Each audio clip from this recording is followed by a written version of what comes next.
everyone, welcome to episode 5 of Cuberviews. I hope you're having a great day. This is your host, Ian Braverman, and today I am joined by Connor F. How are you doing today? I'm doing quite well, Excited to talk about my Strictly Worst cube and just chat about cube and get to yap a little bit. That sounds good. We all know that cubers love to talk about their cubes, so yeah, and I've known you for a long time. As I say every episode, we cube every week at Games IRL in Avon, Connecticut. We're always looking for new people to join our cube group. Generally on Saturdays, we cube and hope to see you there.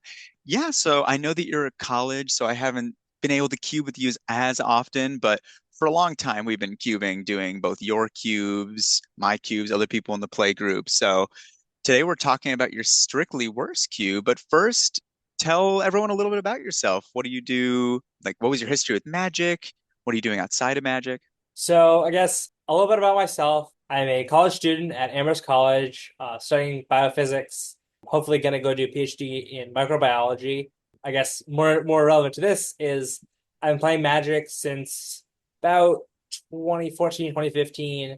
Started playing around Dragons of Tarkir, like M15 era. When I was, let's see, that I probably would have been about 9, 10 years old. Played a bunch of standard for a while, played Minotaurs, played zombies in Eldritch Moon, which anyone who knows me when I play modern zombies now, which has actually gotten pretty good. After that, I played Merfolk in standard. I just loved just random tribal decks. Didn't play too much from like Amonkhet through afterwards because I think that was the era in like what was it 2018, 2019 where red decks were just way too good and like they never banned Hazaret, so that was no fun. I then got into Commander a little bit, played a bird tribal deck because I just love birds. A bird Um, nerd. Bird nerd, that is me. That's something we have common. I have a pet bird, so I love birds too. Birds are great. After that, I got into cube. I actually started designing this cube about the time I stopped playing standard. So I started designing this cube 2018, 2019 when I like my freshman sophomore year of high school. I'm now a junior in college, so it's been a while. The original list for this cube was just like a list of cards deck stats that are just listed like the strictly better versions. That cube was terrible. Had all sorts of cards that like were legitimately bad. And I'll get into Tarpan, which is a card that Sam, who's earlier on this podcast, memes to me about. Oh, have you put Tarpan back in? Um, Tarpan's so good. so One green for a 1/1 that gains a life when it dies. How do you lose with yes. that card? So anyway, we'll get into why Tarpan was in the cube in a moment. But I kept working on this cube for a while. It's all blinged out now, so I got like all sorts of seventh edition foils and all sorts of fancy things. One of the cool things I have in there that Ian is not a big fan of, but I think is really cool, is I have a shock land in every language that Magic has been printed in. So Japanese, Korean, Simplified Chinese, Russian, French, all the Romance languages. Ian is like, no, that's hard to read. But I'm like, if you're playing a cube that has stuff about Magic's history, you probably know what the shocklands look like, and it's easy enough to tell if it has basic land types, whatever. But anyway, My uh, opinions have changed over time, actually, on that because now every card's unreadable anyway. So, yes. To be fair, every card is unreadable. What's a techless? What's a techless Urza Saga compared to like a French stomping ground? So that's my thoughts on that. But I've also gotten into CDH a little bit. I play Dargo. I love doing that. As I said, modern zombies, also a little bit of affinity. And then I play Pokemon. I play retro Pokemon, also games IRL. So a lot of different nerdy things, which I try and fit time into when I'm back from school. So yeah. yes, that's awesome. And so, tell me a bit about this cube, this strictly worse cube. I think a lot of people hear that and they're like, strictly worse. Why would I want to play the strictly worse cube? Tell us about that. I think people have seen like the loading ready run episode with the Street Wars Cube. I think that, although it sort of promotes the concept, that's sort of strictly worse in the concept of like it is a worse version of a cube. This cube is sort of designed around the idea of taking the the worst version of the card. And unbeknownst to me, Eric, who runs Games NRL, actually had a version of this cube that predated me. So I didn't predated, know that. Oh, yeah. So he actually had a version, and that's how I got a bunch of the really weird printings and rare things. Was he had a version? He had all the seventh edition diamonds and stuff that have gone to this cube. But I've spent a while working on this, and I've really fine tuned it. So one rule of the cube is any card that's in the cube has to be strictly worse. And I used to be a little bit more lax on this in terms of like card is generally worse most cases, but I've now sort of cut down that because I think I've received some complaints, but also it just becomes sort of trickier to like if you're going to argue that a certain card is usually worse. The classic example we have is like Handwar Garrison. So Handwar Garrison is excluding the melding is a 3-mana 2/3 attacks creates 2 soldiers.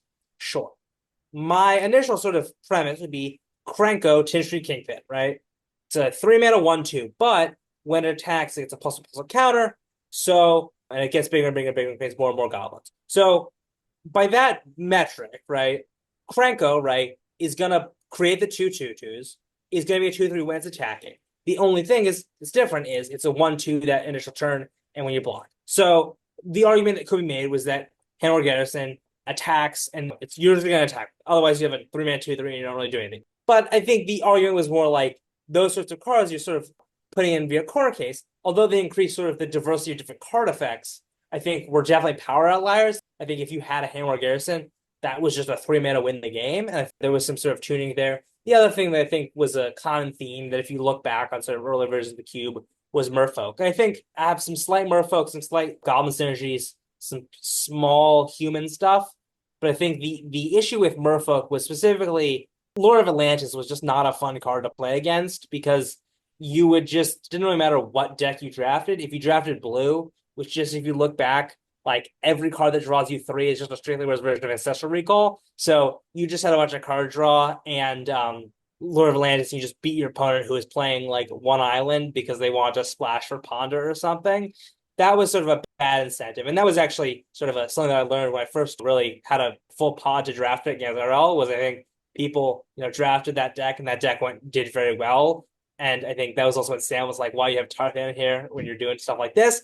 But I think that was the sort of learning experience. And I think it was a good experience in future cube designs that I made, even when I tried to make a legacy cube, was sort of, even if a card is not a perfect power outlier, if it has a matchup where it just sort of ends the game, even if the game, not physically, but sort of mentally for the player, it's power outlier in that sense. I think that was definitely a lesson I learned. And I think, Ian, I feel like you've probably learned similar things about that. Definitely like, especially in weird cubes like the Freight Cube and stuff. Like I think Absolutely. that one Elspeth was just really, really good. And you're like, yeah, like it's fun to play against, but sometimes it just is not fun to play against, in other situations. Yeah, I mean, so when you first built the cube, I know that you were a lot more lax on what was technically strictly worse. You had, for example, every blue card draw spell is worse than Ancestral Recall. I mean, one blue draw 3, Preordain, of course, is worse. Mm-hmm. Serum Vision, of course, is worse. Ponder.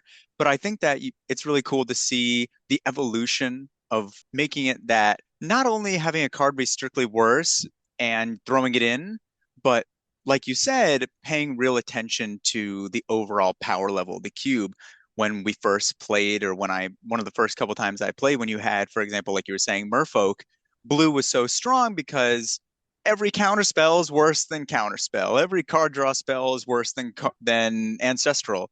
So I've seen that over time, it's the power level has shifted a lot, and you've also become a lot more strict in what is strictly worse. Yeah.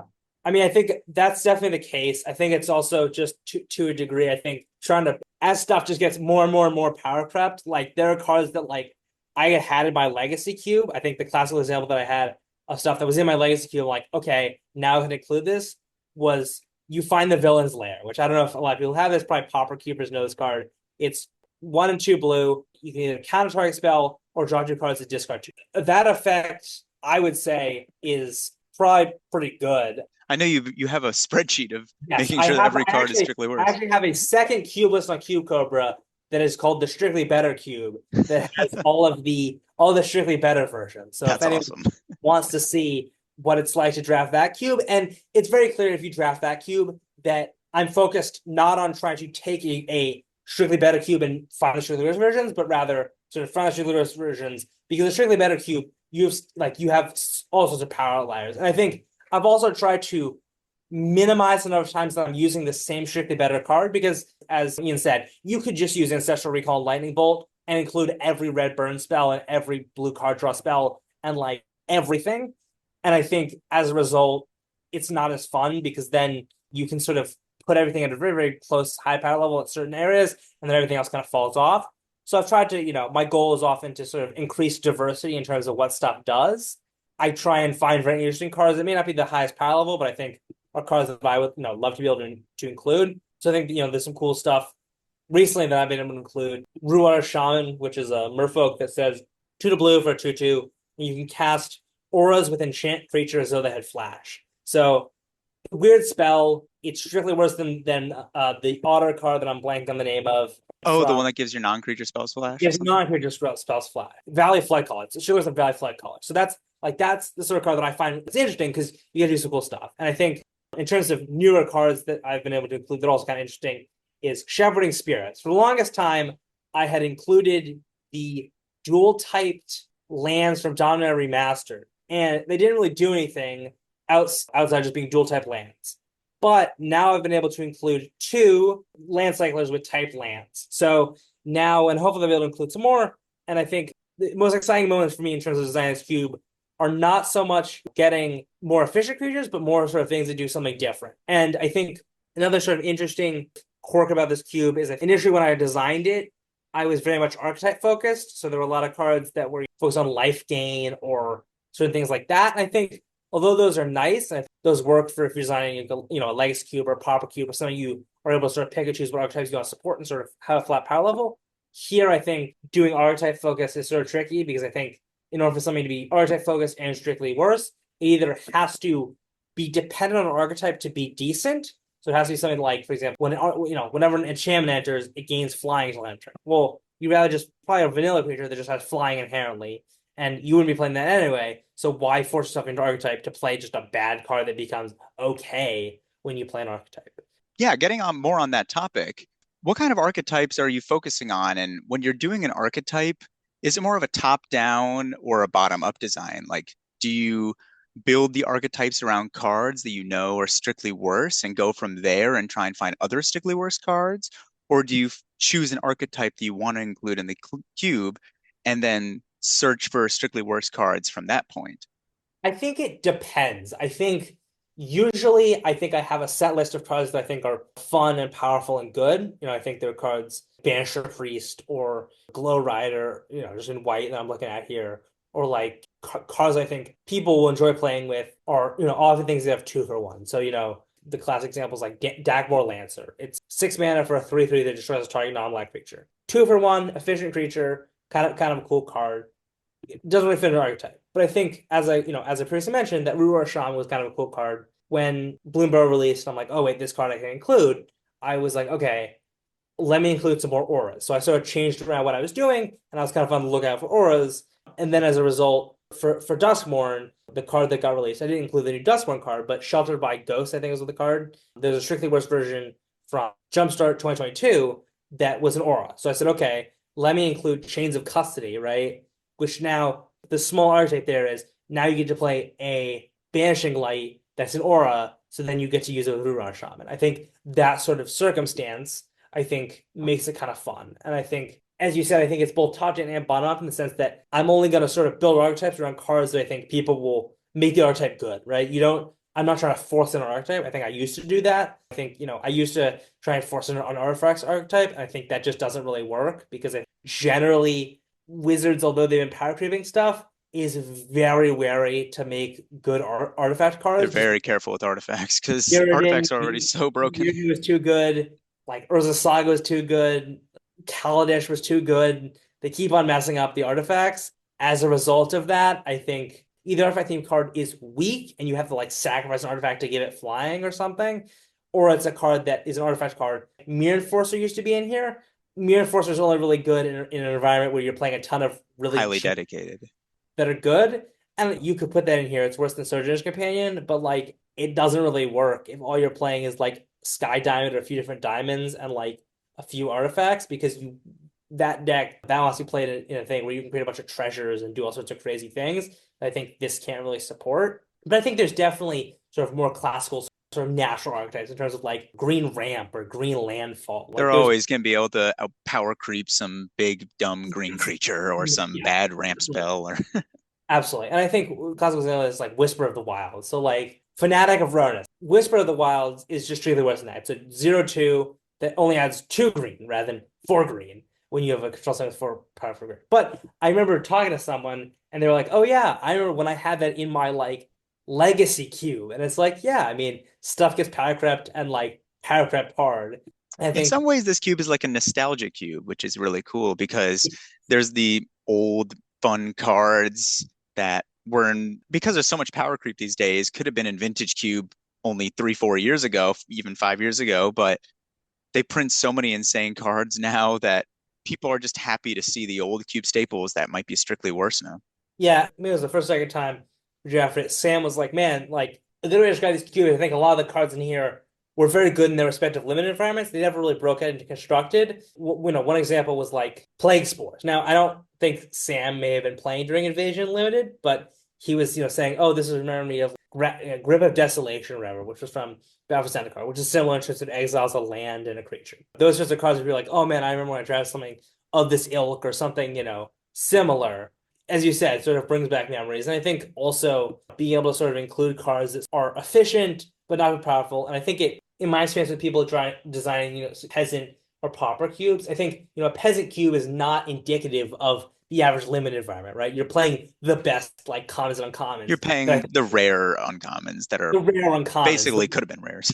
yes, the ones that got downshifted or the ones that like mana drain or something, right? You're like, okay, like I'm gonna play really efficient things that do all sorts of things. I think, there's still some cards that are more loosey goosey, but I think charging Monstrosaur and stuff like That that, card's where great. I love that card. I mean that Ixalan. card's great. I think there's all sorts of really cool things that you're able to really do with that. One of my favorite parts of the cube is when we play it. Every time I open a pack, I have 15 cards, and I'm just trying to play the mental puzzle game of what is this strictly worse than? Oh, that's right. What is this strictly worse than?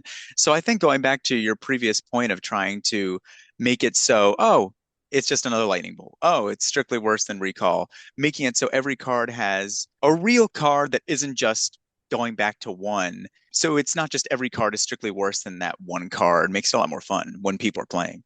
Yeah, I mean, I do agree. I think it makes it a lot more fun. I think my goal is not to just have it be like a memory game for experienced players, because I think if you have it just like that, I think people don't want to play it, right? They'll look at your cube list, but then they like, okay, I can just go into Cube Cove and look at the list and not actually have to draft it. And I think the have to draft it sort of thing, I think there's a lot of people who aren't very excited. I think I don't want to name out names, but I think there are people who just want to draft Vintage Cube, the antithesis of Vintage Cube, Oh, literally there's like. always going to be just the vintage cubers, but I Which, think they're becoming more lenient to more unusual cubes. which mind you, I respect. I'm not a big Vintage Cube fan. I think some people really enjoy it, and they've not say memorize, but they enjoy sort of the intricacies of like how to officially draft that environment. And I think for me, the interest in the cube is more sort of design and sort of finding a path. And I think this cube, I try and get people excited for. And the frame of reference for this should be not sort of like I'm coming to play cube, play the most powerful cards, but I think although I think times have changed, I think, Lux Paper Radio and people have talked about, Cube used to just be Vintage Cube. Like when you said Cube, I'm just gonna do Vintage Cube or just do Legacy Cube. And I think it's changed to now sort of be more of a style of playing and a way of designing how you play. And I think to a degree, this cube is a very extreme pole of that in terms of we're going to sort of optimize magic nostalgia. Like that's the goal of this cube, right? And also at the same time, sort of optimize what is it like to have sort of a efficient limited environment, right? Like what is a limited environment where you don't have any duds, but no bombs. You have a few cards that are good. There's only one or two card synergies, no combos, no tutors, I mean, there may be a few tutors. I think there's a proxied imp seal, but I think generally the cards in here are things that you'd probably see good limited cards like Altars Reap, Remove Soul, or stuff like that, where it's like, okay, this is an efficient card, a little bit too specific or not good enough to fit in a Pauper Cube, maybe okay for Peasant Cube, although Peasant Cube is a lot more focused on sort of 2-for-1s. And I would say 2-for-1s in here are probably very good. Like if you have a 2-for-1, enter and fight something or enter when they die, they create stuff. Those are very efficient in terms of repeated value or persistent value. And I think being able to sort of look at this cube and say, okay, this cube teaches you how to repeatedly draft like bread, like how to draft efficiently, and sort of it's a lot more skill testing than my other cube. I think my other cube is sort of designed to be very forgiving in terms of there's a lot of overlap in archetypes. people had said, "Oh, yeah, there's too much overlap in archetypes. Like, I don't feel like I'm being tested in drafting, and like everyone gets a good deck." This is definitely the opposite in terms of like the archetypes are probably the most barren you can get them without having no archetypes. Oh, And I I love low power cubes. Absolutely. They're so fun because they, like you said, they really test your skill. You're yeah, forced to look at some common from 2013 and say, I've never seen this card before, but it is removal. It does have the potential for a two for one. And often in lower power cubes, it's all about accruing card advantage or getting a board state faster than your opponent. And one cube that we played a month or two ago, Sam proxied the unplayables cube. And that so, cube was kind of the even bigger version of the strictly worse cube, where every card not only had to be strictly worse, but was unplayable in its limited format. And it was, even though it's called the unplayables cube, it was a blast. Playing these horrible cards like Living Weapon was probably the best card because it's 7 mana and then you have to pay Wooburg to blow up one thing. When everything is bad or lower power, that's just the standard of the cube, and it's just a different pace of gameplay, and it's can be a lot yeah. of fun. I think one of the things that I'm sort of working on recently for this cube is sort of finding ways where like there's sort of two cards sort of combos. I think one example would be like Ogre Battle Driver and Goblin Ganglia. Goblin Ganglia is 2 and 2 red for 2/2 that creates two more 1/1s. And then Ogre Battle Driver, of course, 2 and 2 red for 3/3 when another creature enters against +2/+0 and gains haste. So you play Ogre Battle Driver on 4, Goblin Ganglia on 5, tagging for 10 with haste. So that's pretty good. That's pretty That's a fun. strong combination. And then another strong combination that's kind of cool is Sporeman and Kesa. So Sporeman says whenever land enters, create a 1/1 sapperling, and Kesa says all green creatures you control get +1/+1. So then boom, you play Sporeman, and each land you play gets you a 2/2, which in this environment I would say 2/2 is pretty, not say big, but usually 3 toughness is a big creature because you're not dealing a bolt costs 2 in this environment, a shock only costs 1. So something that has 3 power passes the bolt test and requires 2 mana. So if you're forcing that in your opponent, you're creating something where there's a bunch of sort of anthem effects. Like if you're creating 3/3s, your opponent has to trade cards for that. Like it's much harder to sort of deal with those in combat. And I think being able to sort of say, okay, like my deck is I'm going to play Kong Ming, Sleeping Dragon, and Kesa, and like create a bunch of tokens. Like that's your deck theme. I think that's kind of cooler to me than just saying, okay, I'm gonna draft a tokens deck in a cube where I also have a cube where tokens is very much support archetype. But I think it's sort of two poles of one of them is very much archetype focused, right? My other cube, you can draft any number of different cards. You can have two separate decks that are both blue red tokens, and they have completely different cards. In this cube, the decks are defined by what cards you have in your deck. And if you remove one card and add another, you could have a completely different type deck. Like you could have a deck that's, a blink deck because you have Cloud Shift, Icewind Stalwart. Like those are the blink cards. Having those sorts of cards where that individual card or Ghostway like defines how your deck functions, I think is sort of an interesting thing because I think the role of bomb is being played by these sort of not to say power but sort of enablers, enable sort of the ETBs and stuff that are common in the cube. And I think that to me makes it a very sort of tactically rewarding environment where you don't know what your deck is going to be doing till you've finished drafting. Whereas I Yeah, I think think otherwise, I totally agree when you can have more micro packages. yes, I think micro packages that I think like Splinter Twin could be a micro package, but in that case, the Splinter Twin isn't necessarily your whole deck. It just is a combo that you can just do. And I think even here, I think it becomes people's micro packages versus each other, right? And your micro package could be I'm playing red aggro, but I'm playing a few goblins cards, and I'm just gonna win by, resolving Cotterwailing Bogart to just give all your goblins a menace, right? Like you're playing a few goblins, but then you just, it's a 2/2 for 4 that gives your goblins and elementals menace. And then you just attack with like a Pyre Hound that you've made really big, and boom, you have a 4/5 menace trample because you're just playing a spell slinger deck that you just played this Bogart to like give your your hound menace. And like that's a complete valid way to win. I'm a huge fan of having like micro synergies like that. One of my favorite ways to do it is when you have a bunch of cards that fit into archetypes. For example, Felidar Guardian. It's a great card in Blink. It has a bunch of really cool little synergies where you can blink your lands to flip MDFCs. It Hmm. can also just blink planeswalkers to reset them or go into a creature blink deck. And then something like Kiki Jiki, which is great. It can copy your creatures. It can give you extra ETB value, but when you put them together, you get a combo. I love trying to fit as many of those little synergies in there where cards can be good on their own and fit into multiple archetypes. But when users put them together, they might not even realize that they have a combo. It could be a 3, 4 card combo, but it's really fun to find those moments. I think it's also just sort of interesting, from a design standpoint of saying, I think people are less incentivized to draft this cube. I think this cube for me is really fun to design because I'm able to sort of, go through and say, which of these cards adds a unique benefit to the cube in terms of like recently I've been looking at the spoilers for foundations and already I'm finding things. I'm like, now I get to have something that like Defiant Salvager. So two and a black for a 2/2 that at sorcery speed lets you sacrifice an artifact or a creature and put a plus one counter on it. So like it's not a standout card, but it lets you sacrifice artifacts or creatures, and perhaps if more treasure cards get added, that's a cool card to add. It's a free sack outlet, and it also gets kind of big. So abilities of things to do when you're designing of saying, okay, I'm gonna look for cards that most cubes, this would sort of be a freebie of like, there's probably a better effect. The effect is good and it's unique, but it's not good enough to, exist in a cube where that effect should probably be on a 2 mana creature. I think being able to sort of pick and choose, the sort of efficient but not pushed cards, I think makes it very fun to sort of see, what would Q be if you just said, I'm gonna, open up like, I get 5 boxes of cards, but all the rares and all the uncommons worth more than $2 have been stripped out of it. Like, what's the best cube I can make out of that?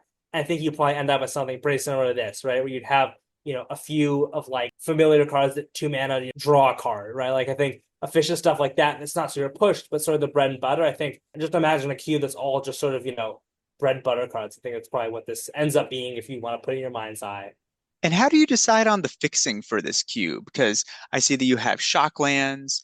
You also have the common from Dominator United tap lands that also are dual typed.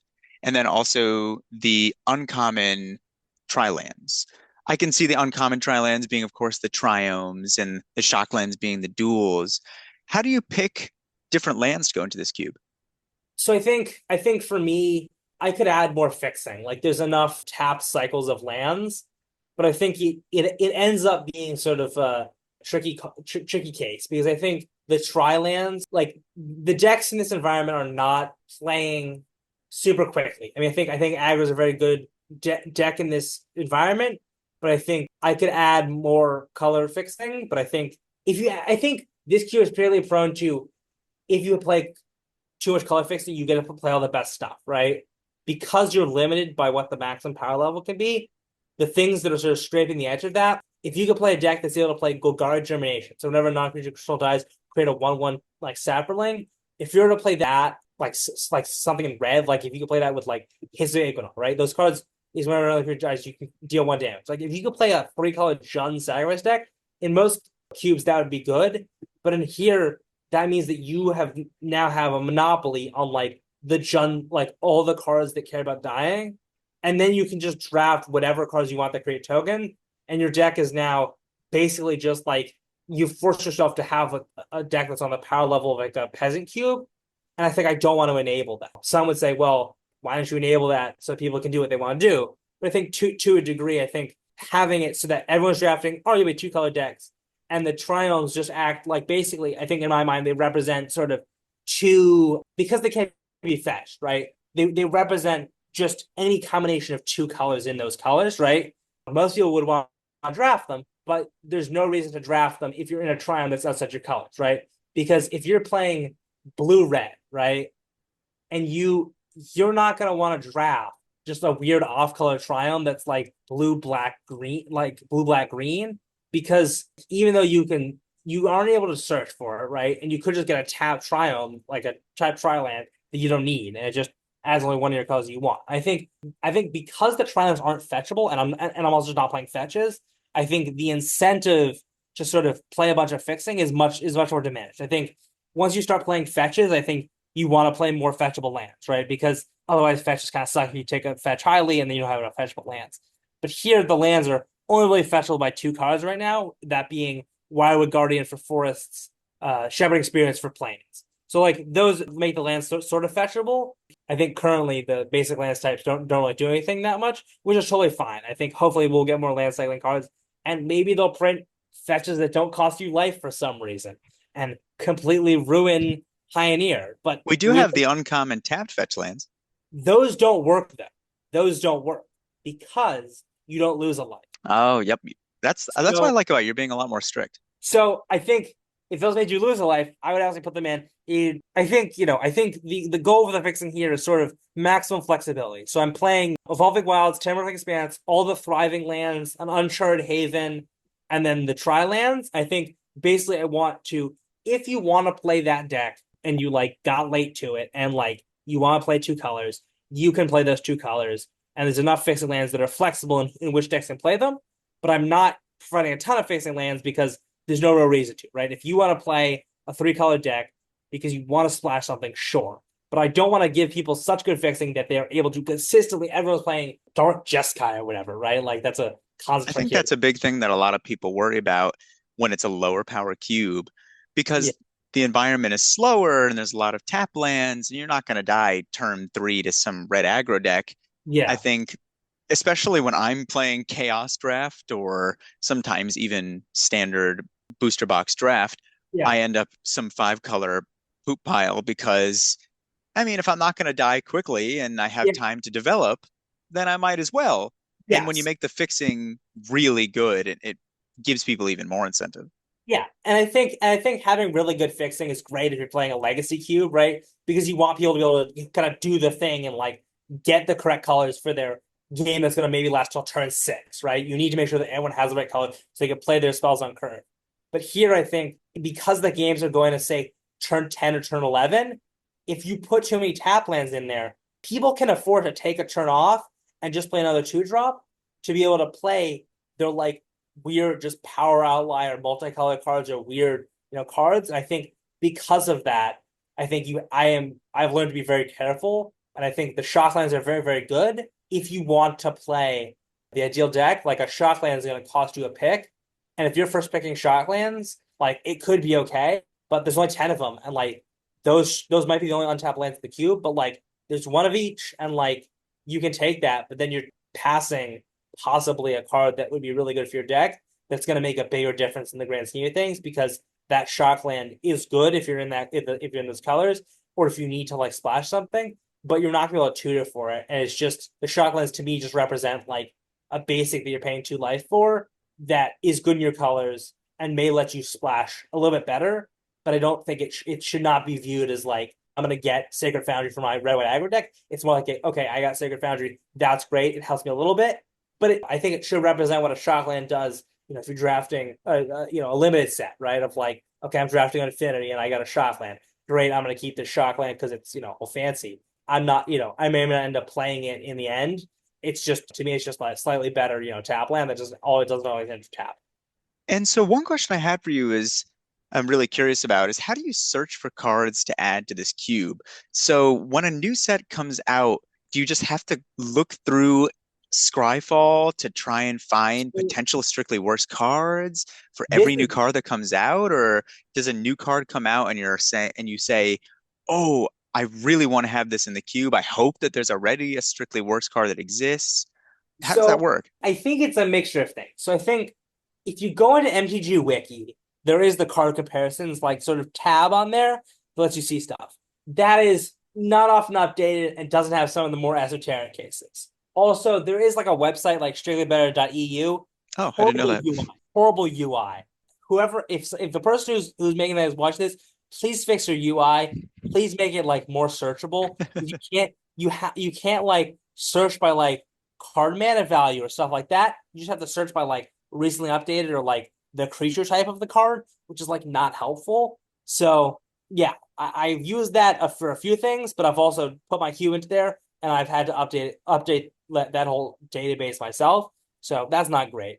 But as you said, I think on Scryfall default, I'll just, look at a new set and like, if I see a card that's like, oh, that looks cool. Or sometimes I'll like see a card, I'm like, I'm pretty sure that it might exist a strictly worse version. And sometimes there doesn't, sometimes there does. Oftentimes I just remember a card that I saw in limited one time. And I think recently, I think the cards that have been able to add that are from just like the like I remember it limited one time would be like, what was it? Fierce Witch Stalker. I remember like that being in like Throne of Eldraine limited. I'm like, okay, that's a card I could put in because they made something that like is a 5/5 that creates 2 food tokens. And sometimes the card is like a weird thing like that no one noted because it was such a weird thing. So like charging Monstrosaur is worse than some card from like the Doctor Who set that like Really? I think so. I think it's like Sontaran Generals or something. Yeah, so Sontaran General, which like is weird. It has battalion that lets you like goad up to one target creature that each opponent's controls, and they can't block this turn. So if it said like goad a target creature your opponent controls, it wouldn't work because since it's an up to one, like it works and it's just like a weird better thing. But like I don't know how many people are actually cubing Sontaran General. I bet like it's not common. Like you could put it in your peasant QBN, or I don't know if you have, but like it's just a weird card that like maybe you want to play this weird card that like goes a random token that like can't block that turn, but usually you don't. But it's strictly worse. It is strictly better than charging monsters are. And I think there's stuff like that that I think is kind of exciting when you're like, oh, okay, no one's gonna notice this because I don't think anyone wants to play a weird Doctor Who specific alien soldier. But I guess it helps me put in like a cube classic. The That's other such a thing is, funny technique that you have to go by because often a new card will come out and you can't actually put the new card in that you're excited oh, by. You have to put in hopefully a strictly worse version of that card that already exists. That's such a yeah, strange process. it is a strange process. It also means acquiring cards is sometimes kind of tricky because if I want to get a cool foil version, I gotta go and like order some random card from like 2007, and it's like I gotta And go. sometimes it could be like a $200 foil for no reason. Yes, there's this cube is like way too expensive. I don't want to admit how expensive it's gotten. By like $1,100 off the back of like foil diamonds that I have, the foil diamonds from seventh edition, and like Seventh some edition foils. very expensive like promos that I have. I think a lot of old F&M promos, like an old F&M Elves of Deep Shadow.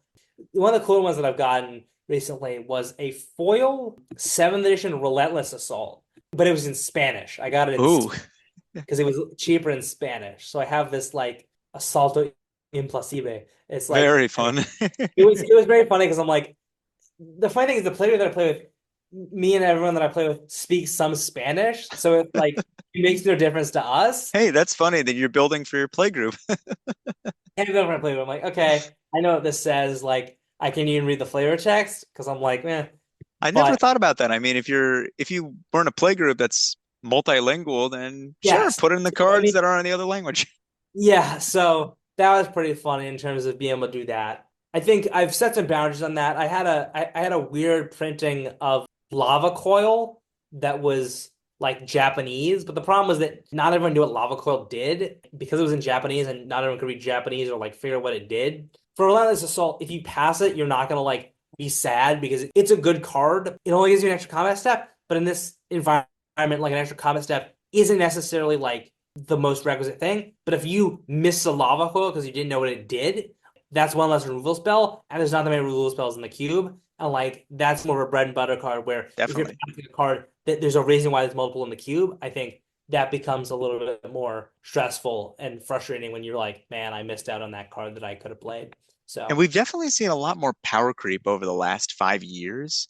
Like Throne of Eldraine, like you mentioned, you started building right around that set. That's when we've started to see a lot of power creep. yeah. Are you excited when there's more power creep in a set? I mean, I think the thing is, a lot of the cards that people are like, man, this card's really power creeped, are not the cards that actually get things into this cube. So, Wizards, if you're listening, like, you don't have to power creep Oko, okay? Like, like, Uro didn't make anything strictly worse, okay? Like, Hazard Because didn't it's make insane, anything but it's worse. unique. It's insane, but it's unique. Like, there's no planeswalkers that are eligible here because they keep on like making them like -2 into a -1 or something. And we don't have to be doing this. Like ever so slightly different ultimates or whatever. I can't include Or planeswalkers. some static ability. Static or something. You're like, okay, like I think the cards that end up making stuff strictly worse are end up just being like random commons and uncommons and like maybe like a rare. The cards that the strictly better things, Ragavan, there's no strictly worse Ragavan that's very good. The strictly worse Ragavan that would be in here is just a 1 mana 2/1 for red. Like a jackal pup. Like Jagglepop. Like you don't oftentimes the really really pushed cards are like Nadu or stuff.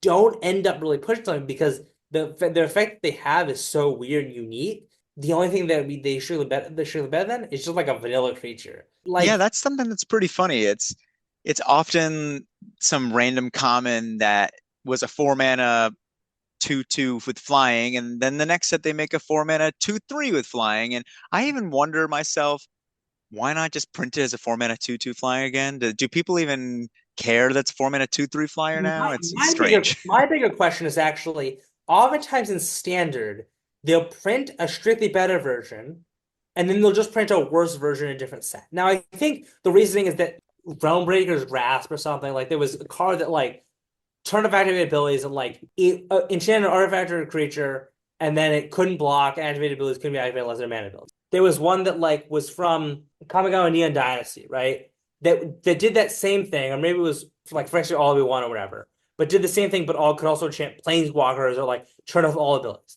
And my question to Wizards is, could you not just like reprint the like previous one? Like, I guess Realmbreaker's Graph doesn't work because that's a specific set thing. Can we just like not just print like the a slightly worse version Yeah, for they could just reprint cards instead of making a like slightly you different don't have version, and to then you end up with 100 different pacifisms. like all you gotta do is just print a version that like no one plays. I'm not gonna play Realmbreaker's Grasp because you just keep on repeatedly power creeping and uncreeping something, and then I just play like the best one that's like not the first best. It doesn't really matter to me. I think it's often to do with like the flavor of the set to try and Because of the just make it flavor, some but funny name or different like art. Breaker's Grasp could hit Planeswalkers. Like it doesn't have to be the same card. It could just be like the same effect. The thing that I look for the most for strictly better cards is the commander sets. Because oftentimes Oh they'll like yeah. power creep something in the commander set. So like for example, like I have Mocking Sprite here, which is a 3 mana 2/1 instant sorcery spells cost 1 less to cast. And it's just worse than Thunderclap Drake, which was the same thing, 2 mana 2/1, but also has just an absolute flavor text of you can sacrifice it for 2 and a blue and copy like an instant spell for each time you catch a commander. No one cares about the second effect, but it's just a 2 mana like Baral or something. No one's playing that because it has that weird flavor text at the bottom with the commander stuff. I'm like, oh well, it's strictly better. Same thing with the Santarin general thing. That's pretty funny when it's just strictly better, but it's strictly better because of something nobody cares about. Like Well, some weird sometimes flavor text that your vampires get +1/+1 that nobody sure. uses or So I mean, like this is strictly better by power, but like people don't want to play in their queues because people are distracted by the commander text. The other funny one to me was when the strictly better version is something very specific, but it's also in the exact same set. My favorite one from Dustmorn, and I'm not including this card because it's kind of terrible, but Acrobatic Cheerleader and Reluctant Role Model. So Acrobatic Cheerleader is 1 and a white, has survival, so beginning of second main phase. If it's tapped, put a flying counter on it. That ability triggers only once. In the same set, okay, so Acrobatic Cheerleader is a human survivor. Reluctant Role Model, also a human survivor. Says at the beginning of main phase, if it's tapped, you can put a flying counter on it, or you can also put a lifelink or plus counter on it. So they just printed a strictly better version in the same set with the same ability. It's just like worse. Is that's kind so of funny. I didn't realize. no, it's just kind of funny because it's like, yeah, I guess you just printed a worse version. Yeah, okay. Role Model is a great card. That card's Brother Wall is insane. also a great card, and but it's like I don't really need to play something you have to tap to make it into a 2/2 flyer. I could play other things, but I think it's just kind of funny. I do have a card in here that puts a flying counter on here. That was actually something I was really excited for. In MH2, that was another set that just power grab a ton of stuff. Or I mean, sorry, MH3, Spontaneous Flight gets something +2/+2 and puts a flying counter on it. MH3 made that on a 2 mana card that also let you scribe one or something stupid like that. Yeah, wing it. That was it. Gives something +2/+2 plus flank counter, and yeah, let's you scry one. So I remember that correct. It's So it's better. it is better. It costs one less. Also has something on Ikoria. So I guess whoever was the mages on Ikoria have finally gotten their stuff together. Now letting you do it for one less mana, letting you scry one. Because the first card is from Ikoria, and this one very clearly has the little crystals from Ketria or whatever. It's Um, definitely pretty funny how this cube just makes you realize how much power creep happens behind the scenes and you'll even think about it. Yeah, because like I don't think anyone's playing Wing It, but I guess I get to play this weird. Like I don't think anyone's playing this 2 mana common that like lets you get something a flying counter and scry one. But like I get to play it. And I think it sort of brings to like cards of like that card's pretty good because you get to like get something permanent flying for the rest of the game, and it's very hard to remove. Like it's not an aura, it's nothing like that. And it's just an instant. You just instantly get something flying, and then you can like block with it all of a sudden, right? Like being able to do that is just kind of funny in terms of like, okay, I all of a sudden can just block something. Well, I'm excited to jump into a pack one, pick one from the cube here.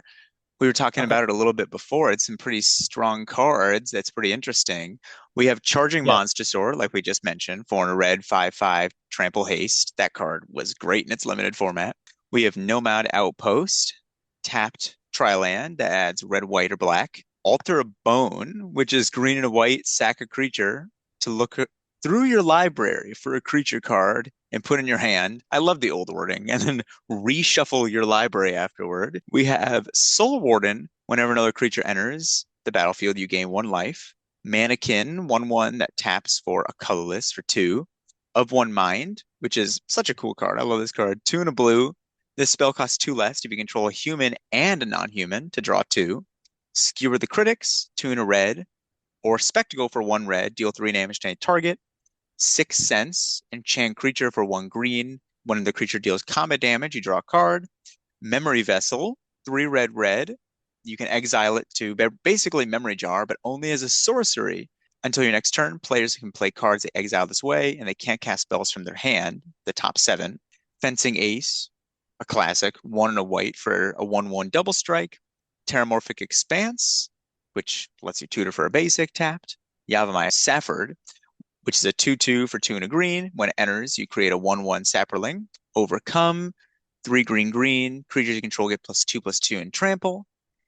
Ravenous Rats, 1 and a black. For a 1/1, when it comes in, target opponent discards a card. And then Darksteel Ingot, 3 mana indestructible mana rock for any color. This is a pretty strong pack, and I would be hard pressed not to pick Charging Monster, though. It's so efficient. It's a 4 and a red for just a 5/5 that kills your opponent. For example, looking at this pack, how would you even remove this card? It's so big, it immediately So attacks. It seems so good. yeah, I think here Charging Monster is the very clear first pick. Playing a sort of a, I mean, it's definitely a power outlet of this cube. I don't think it's too good. I think there's definitely removal for it. I think there is in black definitely enough removal for it. I think green can make big enough things. Blue can counter it. White just goes under it and is able to sort of remove it to a degree. I think there's some tap removal, there's some exile removal. I think it's able to get removed in all the colors. I think, as you said, I think you are gonna hit in for like 5 that turn. Like it is a deal It's a lava 5. axe. Yeah, it's a love axe, and I think it's a staying around love axe that sort of requires an answer. And I think having one card that on 5 doesn't immediately win you the game, but sort of threatens to win you the game in probably 4 turns, right? I think you may be able to block it. Although it has trample, so I think that is a real threat there. It's I always think going to almost be a 2-for-1 in some way, or I get the 5 damage in. yeah, overcome is also just a very good card because That's a good win con. I think it's a very good win con. It gives yourself trample, mind you. Like if You you go have Yavimaya Safford, make the tokens, then you give him +2/+2 and trample. yeah, How do you like I lose? think I think you'd be surprised like that with like a spore mound. Man, like you just play a spore mound, you just play this later, boom, you're attacking for like a bunch of damage. I'm I also think pretty high on Ravenous Rats here. I mean, it's just a 2 mana 1/1, often 2-for-1 because you make your opponent discard a card. There's so many lower power creatures because they're strictly worse. Like it would trade with a yeah, I Soul mean Warden, it would I kill, it would trade with a Mannequin. I think Radish Rats is surprisingly a pretty good card in this pack. I think it's, as you said, like a 2-for-1. After that, I think Soul War I think is good. I think it used to be better when I had the life gain stuff, but I think the life gain stuff was very much very, very parasitic. I think here it's very much just a good sort of card for like a blank deck or different things like that. Fencing Ace, the dream is to Just a put good efficient creature, yeah. I think the dream is to put 6 cents on your fencing ace. Oh yeah, that's what you wheel. You That's take the fencing ace, wheel the 6 cents, then you're gaming. that's a real fun one. I think Altar of Bone is good if you can, tutor for the thing you're looking for. I don't know, like maybe as I said, you can push it and try and tutor You for your. definitely need something that you really want to tutor for, I don't though. know, tutor Kind for of that like two for one yourself. tutor for that charging monster sword, maybe. Yeah, Naya Monster Soar. I'm a big Um, fan. I, I think the Nomad Outpost here is a good card, but I think if this was I would pack probably two, take the Terramorphic Expanse over that. I think as you said, I think Chainmail Expanse is probably better here because I think unless like you probably take the Charging Monosaur, I think there's no reason to take Triland immediately. Neither would I take the Chainmail Expanse immediately. I just don't think you have any real reason to take them immediately. Mannequin, I think, is a decent card. Secure the Critics is a very good burn card. I think that's deal direct damage to the opponent's face. I think It's that's also always just removal. I mean, there's not a lot of removal in here, so it's important yeah, to get it. yeah. I think it's good removal. Of One Mind, I think there's enough things you can have a human and a non-human. I think in The this pack, Charging Monster Sword, there's your dinosaur. humans and non-humans, just very clearly both in here. I think all these cards are decent. I think this is very Yeah, interesting. that's a decent, a stronger pack. There's no card in here that I'm like, well, Yeah, I think the car pans in that ilk have been definitely removed from the keeping. I think it's now very much a sort of a flat parallel. I think there's still some outliers in terms of charging Monosaur being just a very efficient card.